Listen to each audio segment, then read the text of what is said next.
எல்லோருக்கும் வணக்கம். இன்று நான் உங்களிடம் ஒரு முக்கியமான விஷயத்தை பற்றி பேசப் போகிறேன். அது நம்மில் பலரும் கண்டு பயப்படும் ஒரு வார்த்தை. தோல்வி, ஃபெயிலியர். வாழ்வில் ஒரு முறை கூட தோற்காத மனிதன் யாராவது இருக்கிறார்களா? நிச்சயமாக இல்லை. ஆனால் அந்த தோல்வியை சந்திக்கும் போது நாம் என்ன செய்கிறோம்? எல்லாம் முடிந்துவிட்டது என்று மூலையில் முடங்கிவிடுகிறோம். உண்மையை சொல்லப் போனால், தோல்வி என்பது உங்கள் கதவின் பூட்டு அல்ல, அது உங்கள் முன்னேற்றத்திற்கான சாவியை கண்டுபிடிக்கும் ஒரு வழிமுறை. முக்கியமான கருத்து: நீங்கள் விழுவதை பற்றி உலகம் கவலைப்படாது, விழுந்த பிறகு நீங்கள் எப்படி எழுந்திருக்கிறீர்கள் என்பதைத்தான் உலகம் உற்று நோக்கும். நாம் ஏன் தோல்வியைக் கண்டு பயப்படுகிறோம்? சமூகம் என்ன சொல்லும் என்ற பயம். ஆனால் வரலாற்றை திரும்பி பாருங்கள். தாமஸ் ஆல்வா எடிசன் பல்பை கண்டுபிடிக்க 1000 முறை தோல்வியடைந்தார். அவர் அதை தோல்வி என்று சொல்லவில்லை. பல்ப் எரியாத 1000 வழிகளை கண்டுபிடித்தேன் என்றார். ஜே ரவுலிங், ஹாரி பாட்டர் ஆசிரியை, 12 பதிப்பகங்களால் நிராகரிக்கப்பட்டவர். இன்று அவர் உலக புகழ்பெற்ற எழுத்தாளர். தோல்வி உங்களுக்கு 2 பாடங்களை கற்பிக்கிறது. அனுபவம்: நீங்கள் எங்கே தவறு செய்தீர்கள் என்பதை அது சுட்டிக்காட்டுகிறது. மன வலிமை: அடுத்த முறை அந்த வலியை தாங்கும் சக்தியை உங்களுக்கு தருகிறது. தோல்வியில் இருந்து மீள நீங்கள் செய்ய வேண்டிய 3 விஷயங்கள்.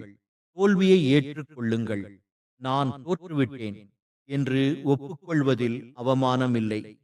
அதை மறைக்க முயலும் போதுதான் அது பாரமாக மாறும். காரணத்தை ஆராயுங்கள். அது திட்டமிடலில் வந்த தவறா அல்லது உழைப்பில் வந்த குறையா என்பதை நேர்மையாக சிந்தித்து பாருங்கள். திட்டத்தை மாற்றுங்கள், இலக்கை அல்ல. உங்கள் கனவு பெரியதாக இருந்தால் பாதை கரடு முரடாகத்தான் இருக்கும். பாதை சரியாக இல்லை என்றால் பாதையை மாற்றுங்கள், உங்கள் லட்சியத்தை அல்ல. நண்பர்களே, உங்கள் வாழ்க்கை ஒரு புத்தகம் என்றால், ஒரு பக்கம் கிழிந்து விட்டதற்காக மொத்த புத்தகத்தையும் தூக்கி எறிந்து விடாதீர்கள். அந்த பக்கத்தில் எழுதப்பட்டிருப்பது ஒரு பாடம் மட்டுமே. அது உங்கள் கதையின் கிளைமாக்ஸ் கிடையாது. இன்று நீங்கள் அனுபவிக்கும் வலிதான் நாளை நீங்கள் சொல்லப்போகும் வெற்றி கதையின் கருப்பொருள். விதை மண்ணுக்குள் புதைக்கப்படும் போதுதான் அது செடியாக முளைக்கத் தொடங்குகிறது. நீங்களும் இப்போது புதைக்கப்படவில்லை, விதைக்கப்பட்டிருக்கிறீர்கள்.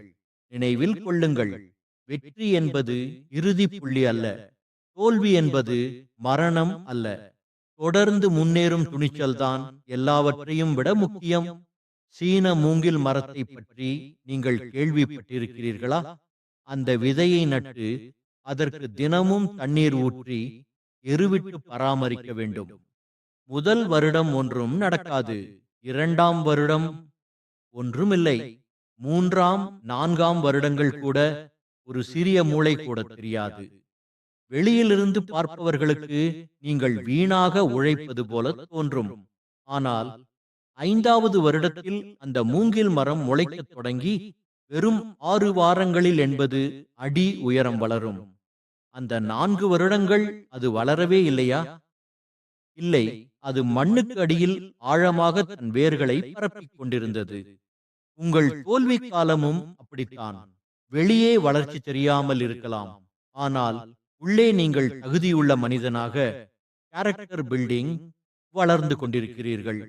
நீ உருப்பட மாட்டாய், உனக்கு இது தேவையா? பாரு, அவன் எவ்வளவு முன்னாடி போயிட்டான். இந்த வார்த்தைகள் உங்கள் காதுகளில் விழுந்தால் மகிழ்ச்சி அடையுங்கள்.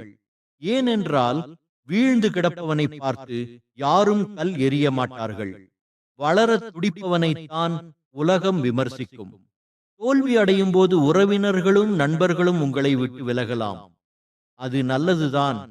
உங்கள் வாழ்க்கை படகில் இருக்கும் தேவையற்ற சுமைகளை தோல்விதான் இறக்கி விடுகிறது. இப்போது உங்கள் படகு லேசாக இருக்கும். இன்னும் வேகமாக பயணம் செய்யலாம். உண்மை என்னவென்றால், உங்கள் வெற்றியை கொண்டாட ஒரு கூட்டமே வரும். ஆனால் உங்கள் தோல்வியில் உங்களோடு நிற்பது உங்கள் நம்பிக்கை மட்டும்தான். அதை மட்டும் யாருக்காகவும் விட்டுக் கொடுக்காதீர்கள். நமது முன்னாள் குடியரசுத் தலைவர் APJ அப்துல் கலாம் அவர்கள் இஸ்ரோவில் ஐஸ்ரோ இருந்தபோது 1979 ஒரு ராக்கெட் ஏவுதல் தோல்வியில் முடிந்தது. அந்த தோல்விக்கு அவர்தான் பொறுப்பு.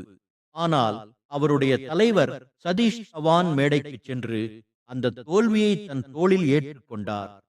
அடுத்த முறை வெற்றி பெற்ற போது சதீஷ் தவான் கலாமை முன்னிறுத்தி பேசச் சொன்னார். எழுந்து நில்லுங்கள், மீண்டும் முயற்சி செய்யுங்கள், உலகம் உங்களுக்காக காத்திருக்கிறது